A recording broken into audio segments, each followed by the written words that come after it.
Welcome to the Ad Nauseam podcast, where classical gourmands everywhere can finally get their fill. Join us for a delectable discussion of Greco-Roman civilization stretching from the Minoans and Mycenaeans through the Renaissance and right down to the present. And now, ladies and gentlemen, here are your hosts, Dr. David Noe and Dr. Jeff Winkle. Welcome, everybody, to episode 5 of the Ad Nauseam podcast. My name is Jeff Winkle. It's chilly and cloudy outside today, but it's balmy here in the vomitorium. And with me, as always, is Dr. David Noe. How you doing, David? Doing well, Jeff. Thank you. You excited about today's episode? I'm very excited. I'm excited, too. We have a dizzying amount of material to cover today. Dizzying, you say? Yeah, you might say it's like a sailor stumbling across the deck as his bronze-beaked trireme glides over the wine-dark sea. That's exactly how I feel right now. So a little bit nauseous, you might say. A little bit nauseous. Yes. I got a Latin word to share with you today. Please do. It's nauseator. The Lewis and Short Dictionary defines it as one who is apt to feel nausea, one who vomits easily. And we have this little snippet from Seneca, one of his letters, Ulixes nauseator erat. How would that translate? Odysseus was prone to vomit. What's the context of that? I don't remember him launching all that much aside from his ships in the Odyssey. Yeah, maybe it's because he was always weeping, throwing up his feelings, throwing up a lie, a good tale. So vomiting in the broad sense, like we're trying to do here. We'll allow that. Okay. Yeah, excellent. Well, before we get to today's topic, and I'm going to let you're kind of taking the wheel of this one, and I'm excited to dig into it. But before we outline exactly what the topic is today, I'd like to offer a few rejected titles. Let's hear them. So these are not the titles of the episode today. So Troy Story, no, doesn't work. No. We workshopped that. Didn't go. No. Also, number 2, Mycenaean. No. Yourcenaean. That also tanked with the focus groups. Yeah, you're a dad, aren't you, Jeff? I'm a what? I'm sorry. You're a dad. I am a dad. Yes. So these would fit in a certain category, perhaps? Yes. Okay. Very dad-ish jokes. Okay. Yes. Keep going. Number 3. License to Iliad.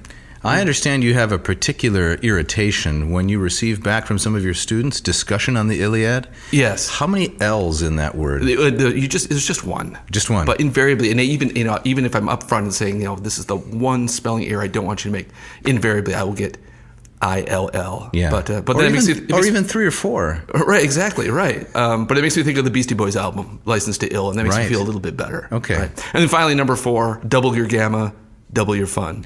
So, yes. Again, no That's good. A good one. While true, right? It's no good. So what is this digamma you're talking about? You're going to have to tell our audience about that. Well, let's save that when we get into kind of some of the possible candidates for Troy and the names for Troy. I think that will come up again if we got room. But I'm going to turn it over to you. Tell us what are we talking about today? Well, we got a couple more housekeeping items to take care of. Oh, please. I'm sorry. I jumped the gun. Yeah, we got a shout out to Jeremy Jershina. Jeremy. Listening, I think, from the beautiful state of New Jersey. Yes, exactly.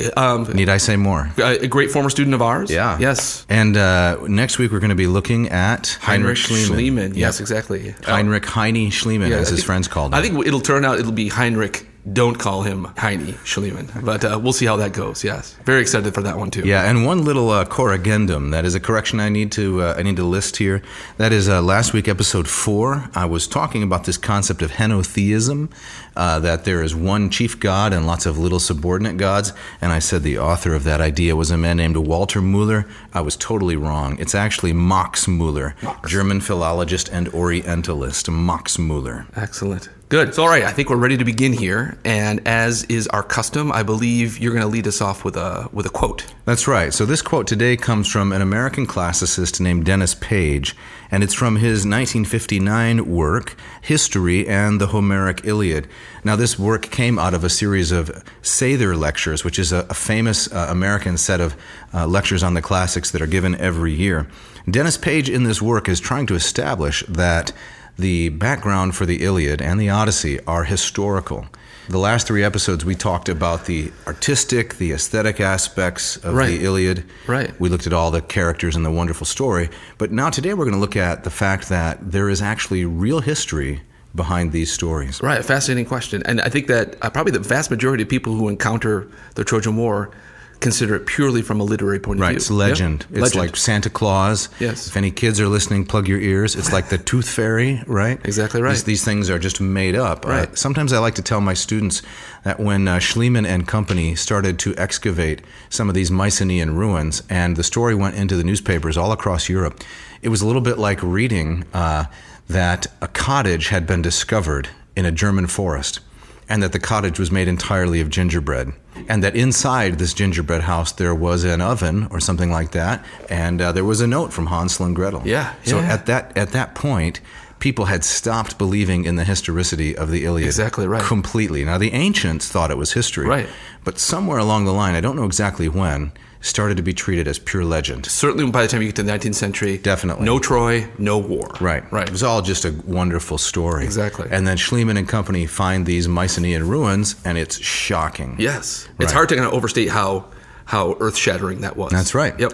And so the quote then from Dennis Page, so this is from History and the Homeric Iliad of 1959. And he starts out by talking about Carl Blegen, who was an American archaeologist who excavated at Troy and other places. And he says, quote, Carl Blegen tells of a desolation stamping the ruins of Troy Level 7, when all the houses on the citadel were apparently gutted by a devastating fire. There are very strong indications that the conflagration, that means massive burning, the conflagration was caused by, quote, human agency. If we ask for confirmation of the Greek legend that the city of Priam was destroyed by the Achaeans in this era, the excavations do confirm it up to this point, and a date quite close to that of tradition. Now, the traditional date given, just to pause the quote, the traditional date is 1183 BC. Right. And that is calculated by an Alexandrian scholar named Eratosthenes, so 1183. But Troy 7 is sometime around 1235. So we have about a 50-year period between the historical date given by the ancients and the archaeological evidence for Troy Level 7, which in archaeology is a tiny window. It's a tiny window, that's right. So then to continue the quote, Troy was most thoroughly burnt, and the burning was evidently the work of man, that is to say, of an enemy who captured Troy, end quote. Yeah. So I'm getting the feeling from you, that you're going to argue, I'm going to not just present the arguments of these scholars, but that you yourself have been convinced that was a historical Troy and that there was, at least on some level, a war that's in the ballpark of how Homer describes it. Yeah, definitely. Okay. Yep, and I'm going to rely on two books here as we go through this. The one is the one I already mentioned by Dennis Page, 1959.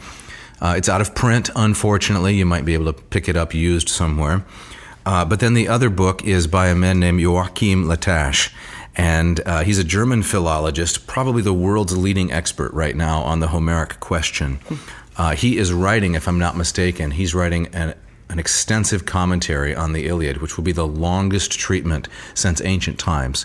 So it's just going to be an amazing piece of work. And in 2004, he wrote this book called Troy and Homer, Towards a Solution of an Old Mystery. So it was published by Oxford in 2004, Joachim Latache. Do you have any sense of how that book's been received? Because that book was not on my radar, and Well, unfortunately, like most classics books, if you go into the library in the PA section, right, which is where you can find books on classics, right, most of them have not been checked out more than once in the last 10 years.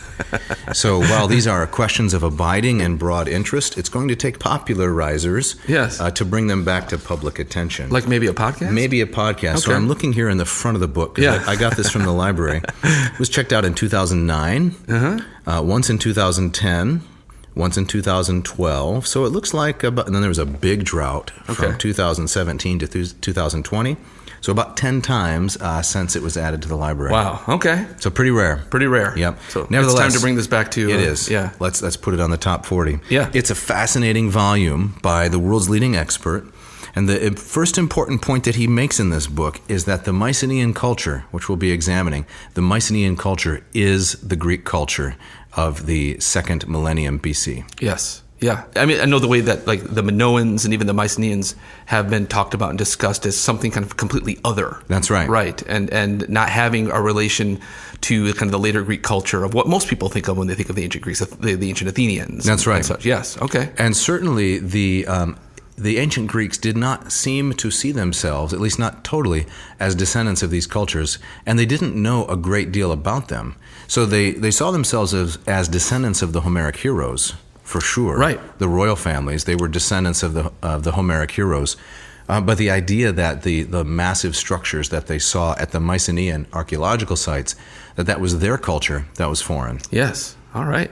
Well, let's get into it. All right. Do you want to start by getting into the arguments themselves? Yeah. So let's frame the question this way. Okay. What is the main question here, right? So Page helps us out. He points out what are some of the main questions, but we could summarize it this way: is there any historical basis for the Trojan War? Is there any historical basis for the Homeric heroes? Yes. So we're not going to be able to answer it definitively. We're going to paint with the broadest brushstrokes on this fascinating topic, and then suggest, some ways that listeners can dig deeper if they want to. So where would you say, Jeff, in your study, because I know you've taught on this, you've visited most of these sites, most of these Mycenaean sites, not Yes. Troy itself. No, that's true. Yeah. Neither have I been to Troy, Yeah. but many of these Mycenaean sites. So how do we get into this question?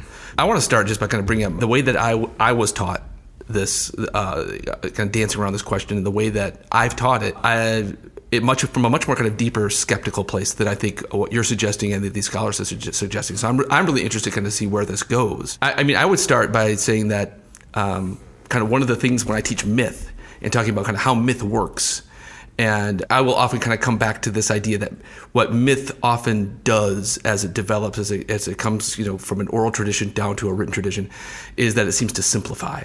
It takes disparate things and simplifies them, by maybe taking 10 monumental things that happened and then boil them down into kind of one big thing. And I know that there are, theorists, when talking about the historicity of the Trojan War, would suggest, no, there probably wasn't a Trojan War, but what it was a number of disparate things that over time kind of boiled down and was simplified into kind of one story. Mm-hmm. So how would our scholars here, how would they respond to that? Right. Well, we don't have literature of this time period. Right. So prior to the archaeological date for the fall of Troy, 1235, 1250, prior to that, we don't really have literature. What we have are two different levels of evidence on clay tablets. So we have two sets of tablets, the linear A tablets, which have still not been deciphered, right, and the linear B tablets. Now, these tablets, they contain names, they contain records of things that were bought and sold, and they're written in these two scripts called Linear A and Linear B. They're called that because the handwriting has lines incised on the clay tablets, right, on which the characters go, right? Right. And these were only preserved by accident. Because, clay is the very cheapest writing material. Mm-hmm. So these little clay tablets were incised with a marker, a stylus, a sharp pointed instrument, and then they were allowed to dry in the sun, and they were stored. So you could see who bought what when. Yeah, it's not gripping reading. No, it's right, not. Right. No, it's like if we went through your wallet and we looked at the things you bought at the grocery store last week. Exactly. Right. It's a receipt. 30 pounds of ice cream, Jeff. Yeah, 30 gallons. Excuse me. I can't explain it. Right. I'm not going to do that here. So it's not gripping reading, and it's not really literature. Right. But often it contains names of persons and the names of places. Right. So we can see, this Mycenae here bought this number of liters of wheat or wine, olive oil, and such. Right, and names of places and people, kind of historically speaking, tend to be sticky. Correct. Right? They don't just change from they persist. year to year. Exactly. They persist for a long time. Right. And so that's one level of information that's interesting. And as I said, it was preserved by accident because these clay tablets were dried in the sun, but the clay still is not very hard. It's very crumbly. Mm-hmm. But what happened is that sometimes the places where they were stored suffered fire. And so the clay tablets were actually baked as in a kiln. Yeah. And so they're blackened and charcoal. They're hard to read, but now they have become very permanent. And there are thousands of these tablets that have been discovered at various sites. Right. One of the exciting spurs, kind of new technologies allowing things that couldn't be read even 10 years ago. Correct. Yeah. Through infrared and other things. Right. And then the other source of information about this are the Hittite tablets. Right. Now, I'm not going to get too deep into that because I'm not by any stretch an expert, but in addition to the Achaeans, the Greeks who were in the Aegean, in part of northwest Turkey, Asia Minor, there was the large Hittite Empire that existed right down to the time of the Trojan War. And they did not use a linear script per se, but they used cuneiform. Yes, cuneiform. Wedge writing. Wedge writing, right. It sounds uncomfortable. It sounds as uncomfortable as it really was. Right. So instead of using an actual syllabary, they used a number of different wedge shapes to record things. And Dennis Page, in the book we just mentioned, he spends quite a bit of time talking about the Hittite evidence, which contains names like Alexander and the names of some of the characters that are in the Iliad. And it's my sense that a lot of the evidence for classicists is ignored because it's kind of outside of the purview of the discipline. Right. So I think there's lots of scholarly camps that haven't really talked to one another. I think that's probably true. Yeah.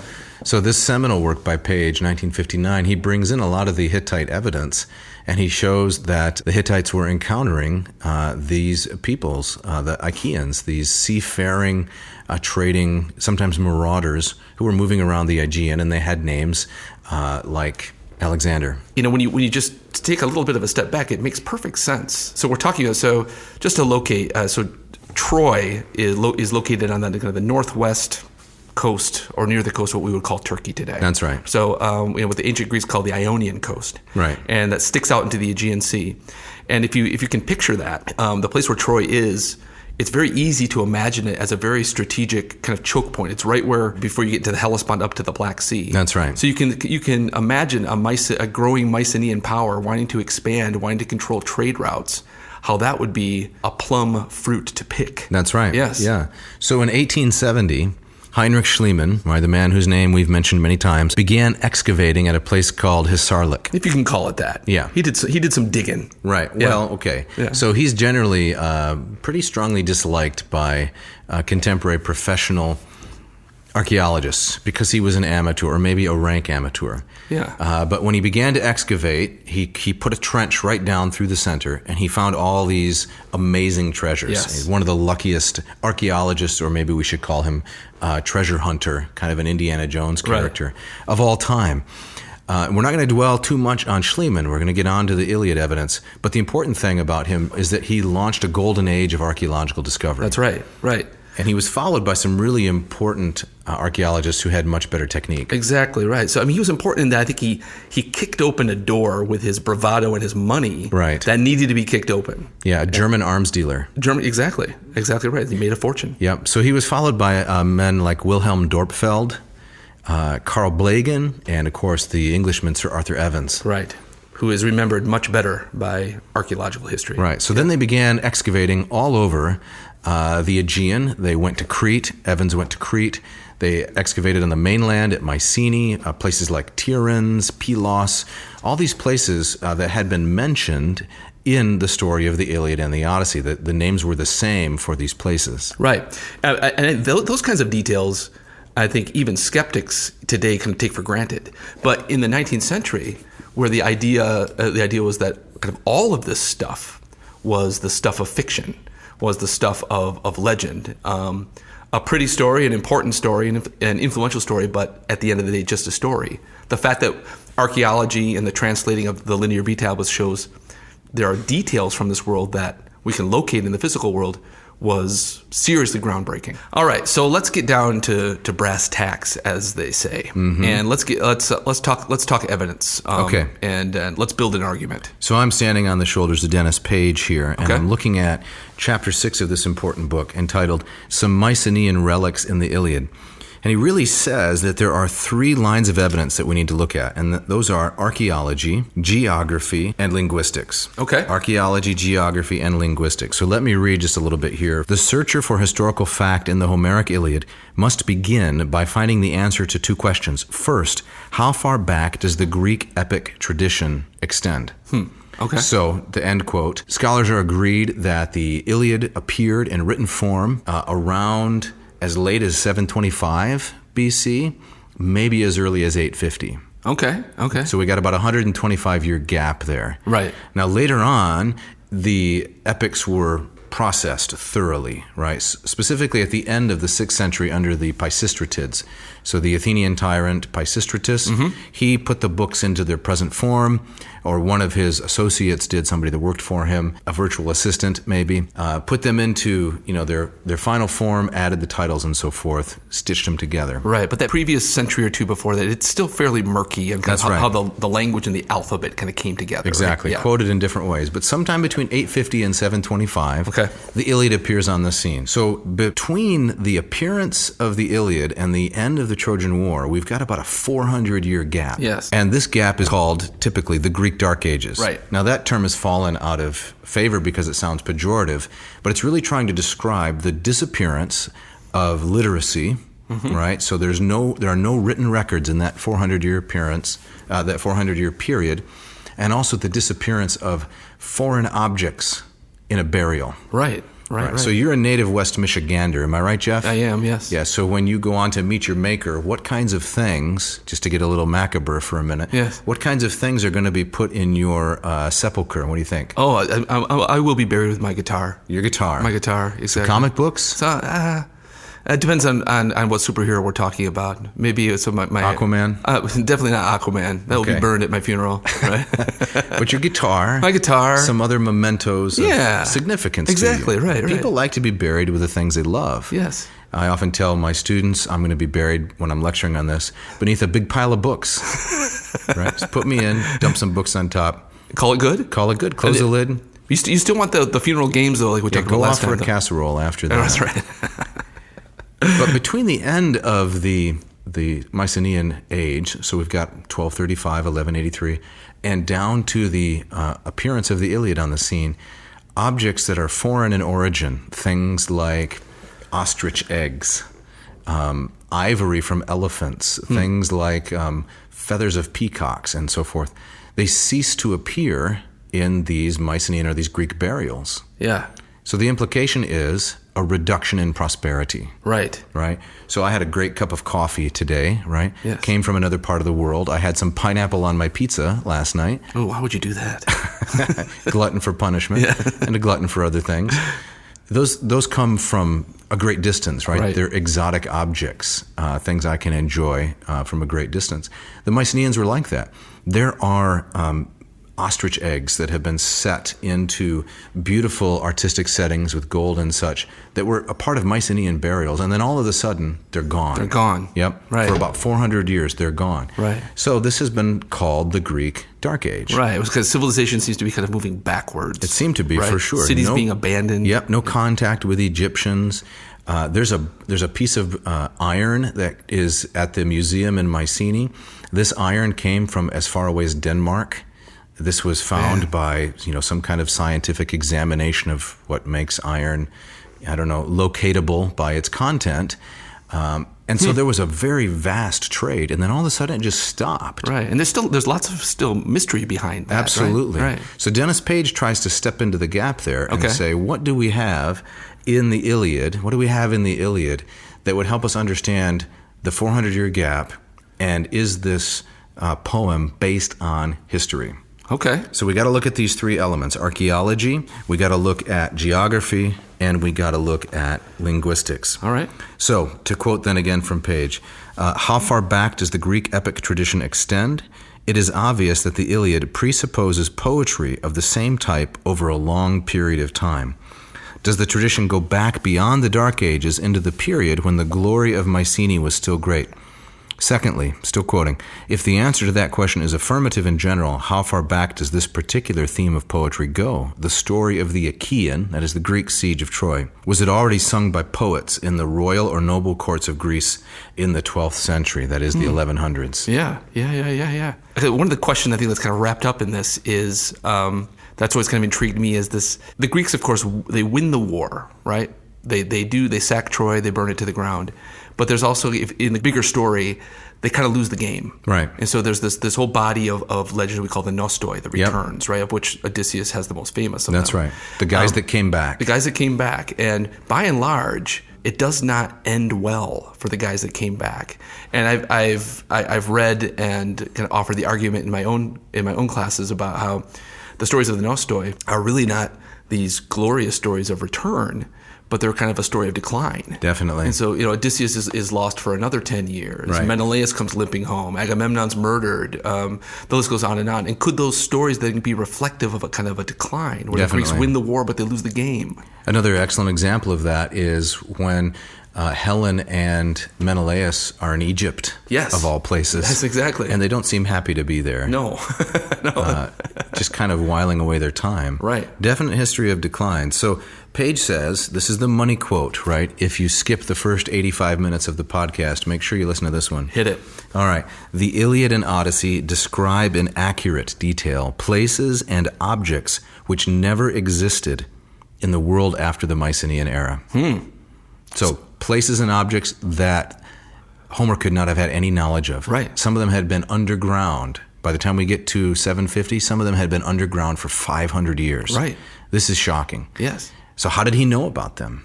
So what's Page's answer to that? Page's answer is, of course, that the Iliad contains an accurate record of Mycenaean life. But how did it survive? I mean, how did that record survive? Well, here's where the concept of oral poetry comes in. Okay. Right. So no writing, no literacy, but the idea is, but that doesn't mean there's no speech, obviously. Right. And so Milman Parry, right, and Albert Lord, these are the guys who demonstrated quite convincingly that the poems in the Iliad and to a lesser extent in the Odyssey were recited orally. Yes. By poets and rhapsodes right after the events took place. So in the 11th century, right, in the 12th century, that's the thousands and the 1100s, right after Troy falls, people are singing stories about these great heroes. Right. So let me tell you about Achilles. He was fast. Let me tell you about Hector. He's got this crazy helmet that no one knows exactly how to translate. Korothiolos, I think, is the Greek word. These entered the lexicon, and people sung these stories at all kinds of social events. Yes. You had a party. You had a wedding. Let's have some entertainment. And it must have been, not just an oral culture, but a kind of a culture of deep memory. Definitely. I mean, you have to think that the powers of memory for these ancient peoples had, in many ways, vast superior to ours today. Yeah. Well, Plato talks about this, and he says that the invention of writing destroyed human memory. It's like video killed the radio star. Exactly. Right? So now there's no reason, right? There's no reason to remember a lot of things if you can easily find it written somewhere. Exactly right. You must have had this experience with students in your classroom over and over. Of course, right? We live in this supposedly kind of hyper-literate age, right, where all of human knowledge is in the glowing brick in your pocket. That's right. But in many ways, besides having so many people, as illiterate as you're going to go grumpy old man on me right now? I am going to. Yeah, maybe we should fix this in post. But bring out your Walter Matthau. Right, but it allows a culture to become lazy. Absolutely. Right. So try to convince a student, memorize the periodic table: hydrogen, helium, borium, whatever it is. Right. What's the point? I can find it online in under 10 seconds. Exactly.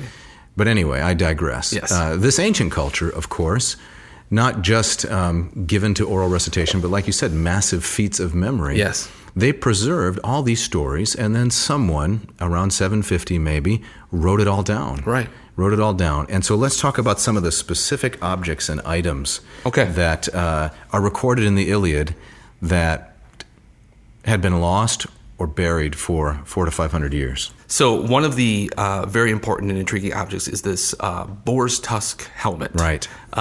Which resides today in the National Archaeological Museum in Athens, which is a magnificent museum. And if you're in Athens, you walk down the street past these graffiti-covered walls. There's a big iron gate, and it opens plaza full of pigeons. Full of pigeons, right? Lots of scrawling about whatever the students are angry about that particular week. Usually angry about the rest of Europe and the debt crisis. Exactly right, and the reasons to strike. Right. And in between that, you see the grand neoclassical facade of the museum. Massive, gorgeous columns, right? Yes. And you walk in, you buy your ticket, and one of the things I really love about that museum is I think while many museums might kind of save their kind of prime artifact as a kind of encore, that's how the Mona Lisa is, right? Yes, exactly. In Paris, you can't hardly get to it because it's just constantly mobbed, so it's put way in the back. Hard to find. Right. But in this museum, they front load the treasure. And so the very first room you walk into is filled with many, dozens, hundreds of the artifacts that Schliemann found. At Mycenae. At Mycenae, yep. So you see Agamemnon's mask, which we'll talk about next time. And then as you get into the room a little bit, I believe walking in, off to the left, there sits the boar's tusk helmet. Yeah. So what does this boar's tusk helmet look like, and why would somebody want to have one? Well, I'm not sure if I would want to wear one myself. Maybe more from kind of a fashion point of view. But it's made of. It looks like little almost Lego pieces. That's right. Of boar's tusk. Yeah. And kind of arranged in rows that would protect your head. Kind of like the shingles on a roof, kind of. Yeah. They can overlap a little bit. Yep. So at the end of each tusk, there's a little hole drilled, and the tusk is a kind of ivory. There's a little hole drilled, and then they were connected by a kind of wire between them. Okay. And then it fit on your head like a cap. Yes. And for a long time, when people read this in Iliad Book 10, they said, Homer just imagined this. He just dreamed this up because this is ridiculous. It's useless in warfare. Right. Why would anybody wear this? Right. This will never make it in the Big Ten. Especially when you think about what most people think of, kind of like the Corinthian style helmet. Oh yeah, that like a Spartan would wear in battle. Ancient helmets have been formed. I mean, the concept of it is formed mostly by Hollywood movies, right? And they're Roman, which, as you said, are based on the Corinthian helmet. Yes, exactly. But then we have this boar's tusk helmet. So Dennis Page again, he says the boar's tusk helmet in the 10th book of the Iliad is one of the best examples. So Iliad Book 10, quote, "Here is a distinctive and complex object." So in other words, Homer doesn't just say, yeah, the Achaeans wore some helmets. No, right. It's distinctive, it's very, very specific, and it's complicated, right? Quote, "Accurately described in the Iliad at the latest stage of its development, known to have been fashionable so far back as the 16th and 15th centuries BC, obsolete in the 13th, and extinct by the time of the 12th century." So obsolete and extinct 400 years before Homer comes along. Yeah, or even longer, right? Yeah. Maybe 500 to 600 years. It's incredible, yes. In the words of Martin Nielsen, such an object, the containing parts of which were of perishable materials, would not have survived the centuries separating the Mycenaean age from the beginning of the historical period. There is no explanation left but the one that the description was preserved through the lapse of time by the epic tradition. And Page says there are several other such examples. Each singly and altogether they testify, beyond the possibility of confutation, that the memory of certain material objects survived from the Mycenaean era into the Iliad hundreds of years after the objects themselves had disappeared from the world. Wow. That's incredible. Now, just to play devil's advocate a little bit. Sure. This all, I think, speaks to the fact that the world that Homer describes, he's describing a real world. Right. But that's not a totally imaginary world. Right. But that's still a different question than, was there a war? Right. Right? So how does archaeology help us there? Okay, so in addition to the archaeology of the objects, Jeff, the things we've talked about, like the boar's tusk helmet, and there is also the so-called cup of Nestor, which is really very interesting. I had a cup this morning, in fact. Oh, a cup of Nestor? A cup of Nestor. That's also in the museum in Athens, right? It is. Yes. Yeah, it's a golden cup with two little birds perched on the edge. Some people say that they're falcons. Homer describes them as sparrows, I think. So this is an object that's described in detail in the Iliad, but did not exist, that type did not exist in Homer's time. Yeah. And lo and behold, it was excavated and matched Homer's description almost perfectly. Right. Another, how did he say it? A complex and distinctive item, were Page's words. So looking at archaeology, we're going to look at another type now, which is the geography. Okay. So we got to go to the catalog of ships. You know where that is, right, Jeff? Yep. I do. It's I believe it's book 2 of the Iliad 2. And it's the launch scene. Yes, right? The long list of catalog poetry. Very boring to most audiences and often skipped, because the standard formula, Homer says, and then this guy came from this place. And this place has this many sheep and this many cattle, and he came with this kind of armor, and he brought this many boats, and he too came to Troy. It's kind of stuff you might find on a linear B tablet. Exactly. Yeah, it's very over inventory. And over. Yes. Highly repetitive. Frankly, a little bit boring, if the poetry's not beautiful, which it is. And also favoring the Boeotians, strangely. The Boeotians figure very large in the catalog of ships, even though they were not the most important cities in the historical period. Those being, of course, Athens and her allies, and Sparta. They must have been slipping some drachma to Homer under the table. That's the theory. Or maybe Homer was from that region. Yes. That's another theory. Right. But the geography is important. And again, I'm going to look here at Dennis Page. He says, quote, "It soon becomes clear that something like 1/4 of all the places in the Achaean catalog were unidentifiable, except by guesswork, in the historical period. Some 40 names were known only from one source, the catalog. The most diligent geographers of the 2nd and 1st centuries BC were unable to bring this large proportion of the Homeric list into harmony with anything known or recorded about their own country." Wouldn't that be an argument for the skeptic, though? So, well, Homer's talking about these places that don't exist. Yeah, except they were then unearthed and excavated. They were discovered, all of these places were. So again, not just the objects, but the particular locations. A place like Orchomenos, whose name was known, right, but hadn't been excavated and was underground. Yes. Even some of the ancients thought that these were imaginary places. Right. So it's like finding Atlantis. Yes. Right? A place that was once perhaps thought to be historical, then had disappeared from the thinking of men and women as a place that really existed, and then suddenly you excavate it. Right. I believe even Thucydides, one of the great ancient skeptics, right?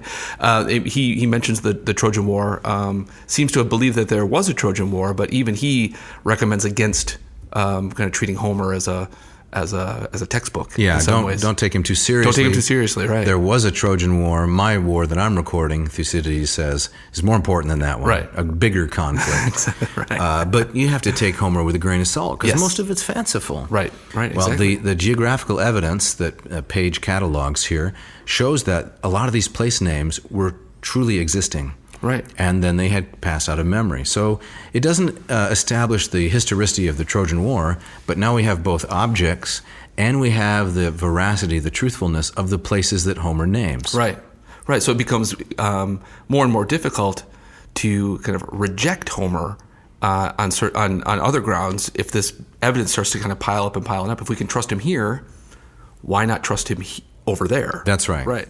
All right, this episode is brought to you by Latin per diem and also the Moss Method. David, can you tell us a little bit about both of those things? Right. So Latin per diem is a website I started about 5 years ago on a lark, and the idea was to try to provide people with short little episodes, little bursts of Latin knowledge to help them cultivate their ability in this language. So it's grown quite a bit since then. Excellent. And it works? It works. Yeah. Awesome. We have people all over the world now. Some of them we mentioned in previous episodes who are studying Latin free online, little 4-minute, 5-minute episodes. Free.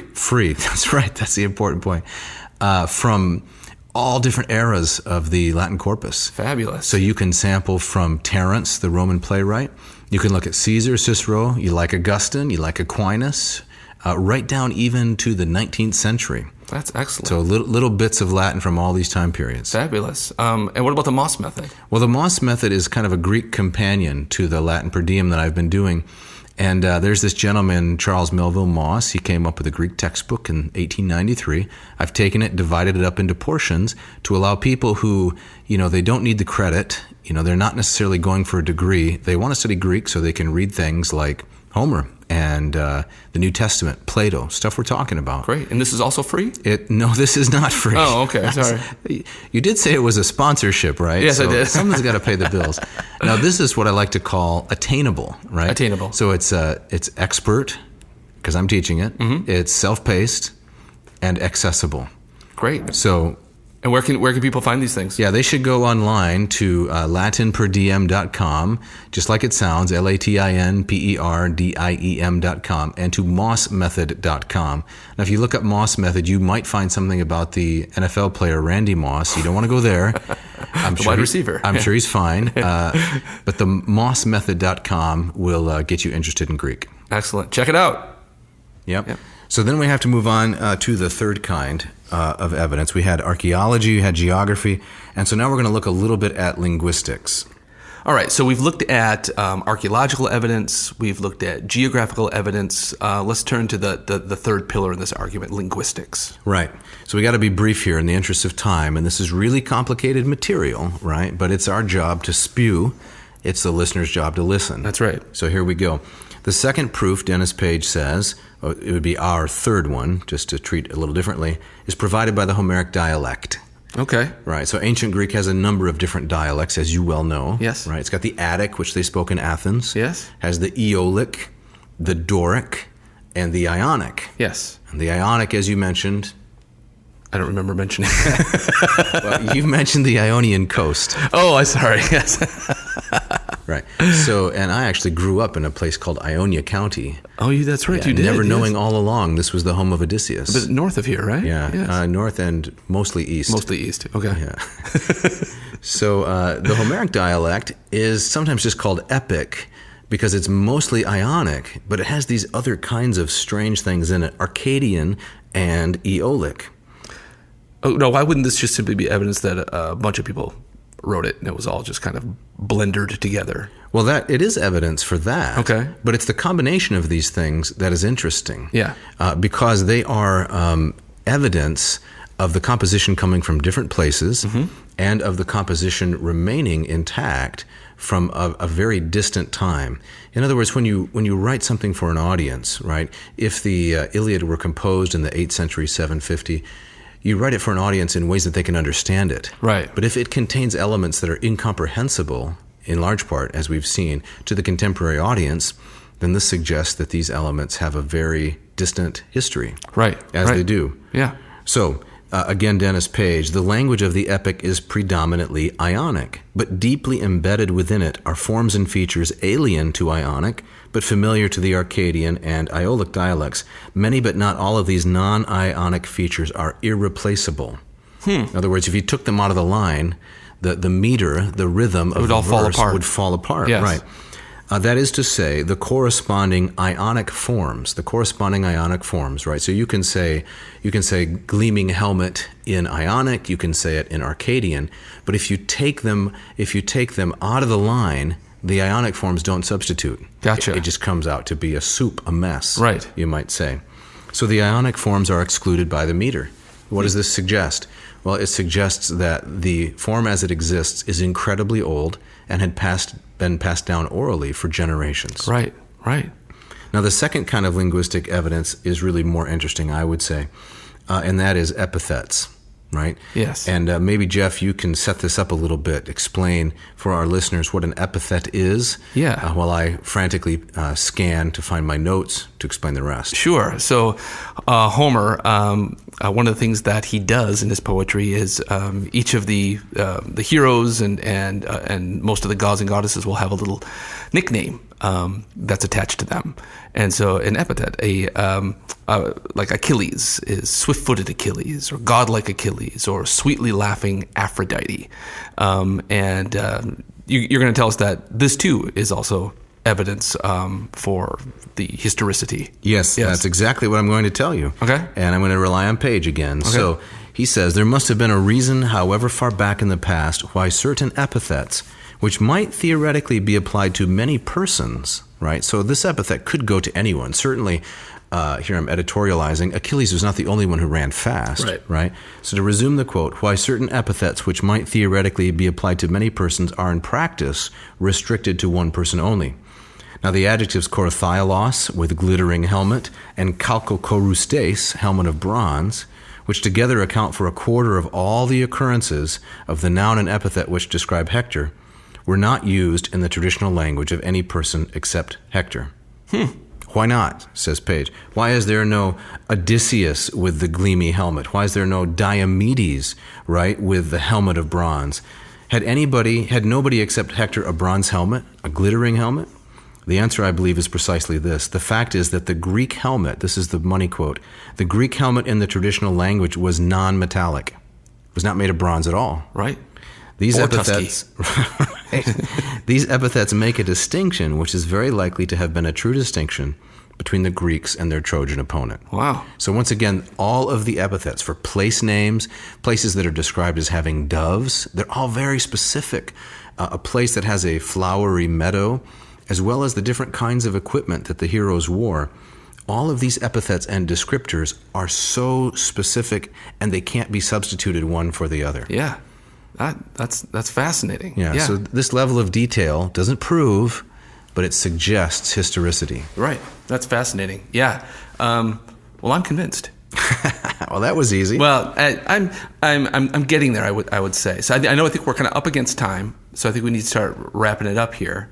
I want to just offer one more thing, take us back to the archaeology, and I think this when we talk about Schliemann next time, we can get into more of the maybe kind of the archaeology at Troy itself as a kind of an addendum to this discussion. Absolutely. And as I know that one thing that that some skeptical scholars will point to is that these layers of Troy, Troy level 6 is one that Dorpfeld, the archaeologist, claimed resembled most Tiryns and Mycenae, resembled most kind of a fortified citadel that Homer might be talking about in the Iliad. But that city seems to have been destroyed by an earthquake, no evidence of war. But it's Troy 7, which was a much smaller city, that was the one upended by war, as you were talking about. And so the question is, would a city comparatively small have been the site of kind of a major war event? Wouldn't have been just kind of a small potatoes. It was one of many skirmishes, and then, like I suggested, that over time, those many skirmishes between the Mycenaeans and whoever the Trojans were, the vassal states of the Hittite kingdom, was kind of crammed together into kind of one major story. So maybe that's something we can maybe explore further when we talk about Schliemann. Yeah, we can definitely do that. Yeah. Page talks about this in the catalog of ships. To step back a second, Yeah. He says, we don't have to believe all of the numbers in the catalog of ships. He says it strains the credulity of any but the most faithful believer in Homer's truth-telling. No truth-teller you, right? Right. But even if we discount some of the numbers, the core of it is still absolutely true. So I want to give this last quote here from Dennis Page, and then maybe a little bit from Joachim Latache, whom we have mostly neglected. But Page says that the war and most of the principal names, and think about that for a minute, the war and most of the principal names are historical is, I take it, proved beyond reasonable doubt by the solid arguments that the record is nearly, if not quite contemporary, with the events recorded, and the special conditions governing the recitation of the Greek epic preclude the possibility of fiction. In other words, the very form in which the epic is transmitted doesn't allow simple substitution of one idea for another. Right. In other words, Superman can't star in the Aquaman movie. That's right. We're just not going to allow that kind of... although I wish you would. What's that called? Crossover? Crossover, yeah, right. Mashups. So, Jane Austen and zombies, I think. But if we proceed to ask how far the poets embroidered the story already in the 12th century BC, and how much truth was left in the detail of the story when it culminated in the Iliad after 300 or 400 years, then we are on difficult and dangerous ground, which lies beyond the limits of which I have set myself. So, in other words, the principal names, the principal towns, and the general facts are all historical. All historical. And now someone might say, right, a skeptic, well, that was Dennis Page, that was 1959. That was a long time ago. But the Joachim Latache evidence endorses all of it. So, David, you have something from Latache's thesis that you can share with us that undergirds this? Yeah, I do, in fact. So this was 2004, world's leading expert on Homer, or at least one of them. And he says, the possibility that a historical event could underlie the tale of Troy, with its great array of Greeks confronting a power which in every way constituted an obstacle on the coveted coast of Western Asia Minor, that possibility has not diminished as a result of the combined research endeavors of various disciplines during the last 20 years or so. Quite the reverse, it has grown ever stronger. The abundance of evidence pointing precisely in this direction is already almost overwhelming, and it grows with every month in which new shafts are driven into the mine of mystery by archaeologists, scholars in Anatolian, Hittite, and Greek studies, linguists, and many other representatives of divergent disciplines. So we'll skip ahead here. Homer is to be taken seriously. Wow. Very few punches pulled in that quote there. That's strong stuff. So there we have it. Homer is historical, at least in large outline. Yeah, excellent, right. So, so next time together when we talk about Heinrich Schliemann, we can explore this further through the fascinating tale of that man. We'll talk more about kind of the archaeology at Troy, and maybe if we have time, we can maybe even throw in some kind of recent discoveries at the site. That would be great. Those bronze shafts and so forth? Yes, Shafts of Bronze Age warriors, I mean to say. Yes, exactly. So, Jeff, you got a quote here to take us out? Yes. So, as is our practice, a gustatory-related quote. And this one comes from a personal experience that David and I had a number of years ago. Memorable. Yes, when we were leading a trip of students to Greece, and I believe we were approaching the site of Eleusis, where the famous sanctuary of Demeter is. The year was 2011. 2011, and it was like the perfect morning to visit there because it's kind of misty, cold January day. Cold January, but also kind of dark and mysterious, overcast. A good time to visit that sanctuary. And the quote was? What's that? And the quote was? And the quote was, as we were approaching the site, this young woman who's, we're not protecting her name, we just can't remember it. Right. We overheard her say... But if we could remember it, we would protect it, right? Exactly. Charming young woman on the whole. Yes. She delivers the money quote. The money quote is she didn't know we were listening, but she said as we approached the gate of the sanctuary, if I see another old rock, I'm going to puke. Thanks for listening.